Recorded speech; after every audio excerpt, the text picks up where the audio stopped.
आप मुझे ये बताएं, ये तो हमें पता है 47 वालों ने तो ऐसे ही बिहेव करना था, लेकिन जो कि पीटीआई के अरकान असेंबली हैं, सेनेटर्स थे, मौलाना फजल रहमान के, अख्तर मेंगल के सेनेटर्स जो थे, उनको भी जिस तरीके से इन्होंने मैनिपुलेट किया है, मैनेज करने की कोशिश किया है, पकड़ धक्कड़, पहले कभी किसी को उठा लिया और ये सारा कुछ, और अब पता चल रहा है कि वो उठाने का सारा एक ड्रामा सिर्फ बनाया गया था। बेसिकली एक एक अरब रुपया इन्होंने दिया है इनको अपने साथ में लाने के लिए और इस कानून साथी के लिए। अच्छा, मैं पहले अरब से शुरू करूंगा।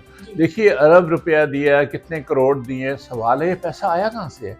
किसी ने अपनी जेब से तो नहीं दिया ना, किसी ने कौमी खजाने से ये पैसा निकाला है। जो गरीब लोग जो टैक्स देते हैं, अब माचिस की खरीदें डिब्बी, उसके ऊपर भी टैक्स होता है, तो वो उनके ये पैसे हैं। और बाकी पाकिस्तान में जो अदारे हैं, ये बुरी उनकी हालत है, सेहत का हो, तालीम का हो, दूसरे मामलात हों, वहाँ पे ये पैसा लगना चाहिए। लेकिन इन्होंने मतलब सबसे बड़ी तो इसके ऊपर एतराज़ हमारा बनता है इस चीज़ के ऊपर।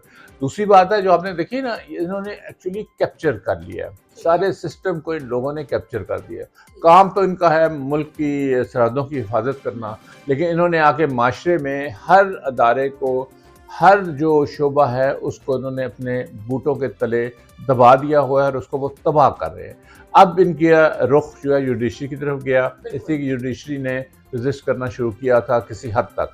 तो अब ये है कि उसको ख़त्म ही कर दो, उसको ख़त्म कर दो, अपनी मर्ज़ी के जज ले आओ ताकि अपनी मर्ज़ी के फ़ैसले करवाओ।